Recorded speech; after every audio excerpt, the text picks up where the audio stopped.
ಮಹಿಳಾ ಮೀಸಲಾತಿ ವಿಧೇಯಕವನ್ನು INDA IA ಮೈತ್ರಿಕೂಟ ಅದನ್ನು ವಿರೋಧ ಮಾಡೋದ್ರ ಮೂಲಕ ಈ ಮಸೂದೆಯನ್ನು ಕೆಳಗೆ ಬೀಳಿಸುವಂಥ ಒಂದು ಪ್ರಯತ್ನವನ್ನು ಮಾಡಿದ್ದಾರೆ.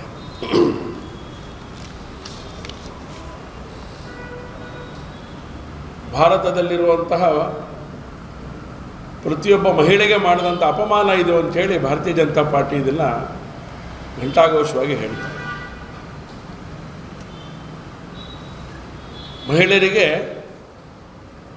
ರಾಜಕೀಯದಲ್ಲಿ ವಿಶೇಷವಾಗಿ ಶಕ್ತಿಯನ್ನು ಕೊಡಬೇಕು, ಈ ದೇಶವನ್ನು ಅತ್ಯಂತ ವ್ಯವಸ್ಥಿತವಾಗಿ ಕಟ್ಟಬೇಕು ಅಂಥೇಳಿ ಯೋಚನೆ ಮಾಡಿದಂಥ ನರೇಂದ್ರ ಮೋದಿಯವರ ಈ ಒಂದು ಕಲ್ಪನೆ,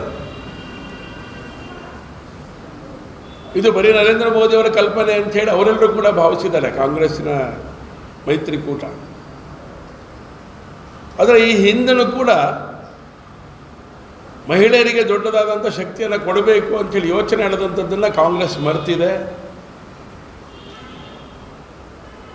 ಭಾರತೀಯ ಜನತಾ ಪಾರ್ಟಿ ನೇತೃತ್ವದ NDA ಸರ್ಕಾರನೇ ಮುಂದಿನ ದಿನಗಳಲ್ಲಿ ಈ ಬಿಲ್ಲನ್ನು ಪಾಸ್ ಮಾಡೋದ್ರ ಮೂಲಕ ಈ ದೇಶದ ಮಹಿಳೆಯರಿಗೆ ಗೌರವ ಸಿಗೋ ಹಾಗೆ ಮಾಡುತ್ತೆ ಅನ್ನೋಂಥ ಸಂಗತಿಯನ್ನು ಈ ಸಂದರ್ಭದಲ್ಲಿ ನಾನು ಹೇಳಲಿಕ್ಕೆ ಇಷ್ಟಪಡ್ತೇನೆ.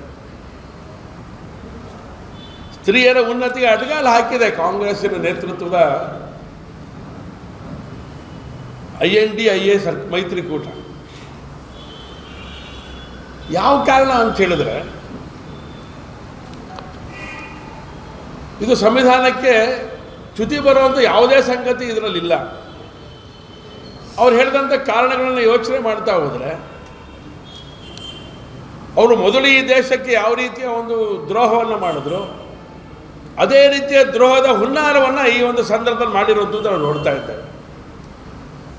ಸ್ವಾತಂತ್ರ್ಯದ ಸಿಕ್ಕಂಥ ಸಂದರ್ಭದಲ್ಲಿ ಧರ್ಮದ ಆಧಾರಿತವಾಗಿ ಈ ದೇಶವನ್ನು ವಿಭಜನೆಯನ್ನು ಮಾಡ್ತಾರೆ. ಈಗಲೂ ಕೂಡ ಧರ್ಮದ ಆಧಾರಿತವಾಗಿ ಇಲ್ಲಿ ಮುಸಲ್ಮಾನರಿಗೆ ಮಹಿಳೆಯರಿಗೆ ಆದ್ಯತೆ ಕೊಡಬೇಕು ಅನ್ನೋಂಥ ಒಂದೇ ಕಾರಣಕ್ಕೋಸ್ಕರ ಇದನ್ನು ವಿರೋಧ ಮಾಡುವಂಥ ಒಂದು ಕುಕೃತ್ಯದ ರೂಪದೊಳಗಡೆ ಈ ಹುನ್ನಾರವನ್ನು ನಡೆಸಿದ್ದಾರೆ. ಹಾಗಾಗಿ ಈ ಕಾಂಗ್ರೆಸ್ಸು ಈ ದೇಶವನ್ನು ಚಿತ್ರ ಮಾಡಬೇಕು ಅಂತೇಳಿ ಮತ್ತಷ್ಟು ವಿಶೇಷವಾದಂಥ ರೀತಿಯಲ್ಲಿ ಪ್ರಯತ್ನ ಮಾಡ್ತಾ ಇರೋವಂಥದ್ದು ಈ ಒಂದು ಬಿಲ್ಲನ್ನು ವಿರೋಧ ಮಾಡೋದ್ರ ಮೂಲಕ ಮಾಡಿರುವಂಥದ್ದು ನಾವು ನೋಡ್ತಾ ಇದ್ದೇವೆ. ವಿಶೇಷವಾಗಿ ಬರೀ ಮಹಿಳಾ ಬಿಲ್ ವಿರೋಧ ಮಾಡ್ತಾರ ಅಂತ ಹೇಳಿದ್ರೆ ಬರೀ ಮಹಿಳಾ ಬಿಲ್ ಮಾತ್ರ ವಿರೋಧ ಮಾಡ್ತಾ ಇಲ್ಲ ಅವರು. ಬದಲಾಗಿ ಯಾವ್ಯಾವ ಸಂಗತಿಗಳು ಈ ದೇಶಕ್ಕೆ ಪೂರಕವಾಗಿ ಈ ದೇಶದ ಅಸ್ಮಿತೆಗೆ ಅನುಗುಣವಾಗಿ ಈ ದೇಶದ ಏಕತೆಗೆ ಅನುಗುಣವಾಗಿ ಯೋಚನೆ ಮಾಡಿದಂಥ ಅನೇಕ ಸಂಗತಿಗಳನ್ನು ವಿರೋಧ ಮಾಡಿರುವಂಥದ್ದು ಈ ಕಾಂಗ್ರೆಸ್ಸಿನ ಸ್ವಭಾವ ಇದೆ. ಸುಮಾರು 8 ವಿಧೇಯಕಗಳನ್ನು ಮಂಡನೆ ಮಾಡಿತ್ತು.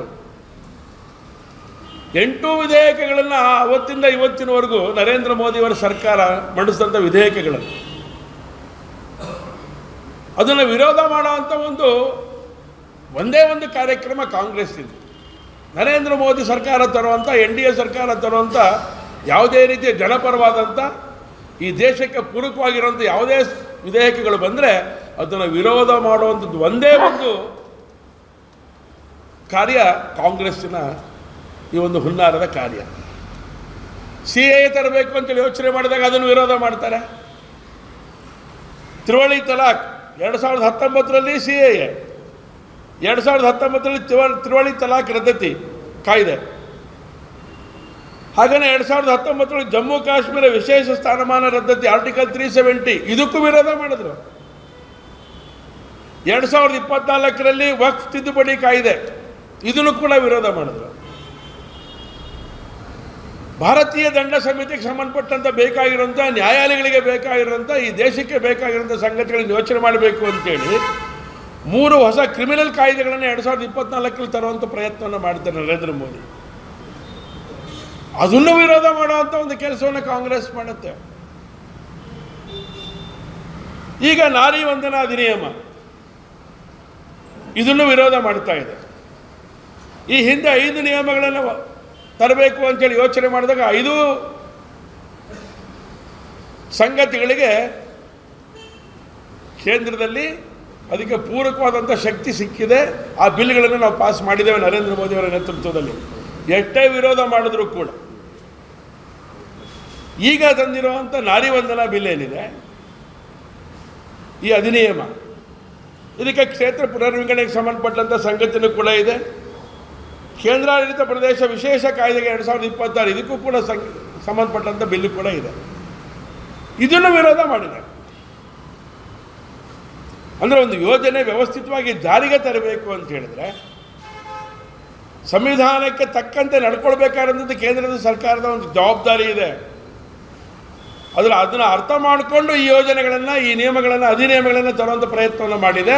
ಇದನ್ನು ಸುಳ್ಳು ಸುದ್ದಿ ಹರಡುವುದರ ಮೂಲಕ ಕಾಂಗ್ರೆಸ್ಸಿನ INDIA ಸರ್ಕಾರ, ಆ ಒಕ್ಕೂಟ ಏನಿದೆ ವಿರೋಧ ಪಕ್ಷ, ಅದು ಇವತ್ತು ಪ್ರಬಲವಾಗಿ ವಿರೋಧ ಮಾಡೋದ್ರ ಮೂಲಕ ಈ ದೇಶದ ಮಹಿಳೆಯರಿಗೆ ಒಂದು ಸಂವಿಧಾನಕ್ಕೆ ದೊಡ್ಡ ಚ್ಯುತಿಯನ್ನು ತರುವಂಥ ಕೆಲಸವನ್ನು ಮಾಡ್ತಾ ಇದೆ.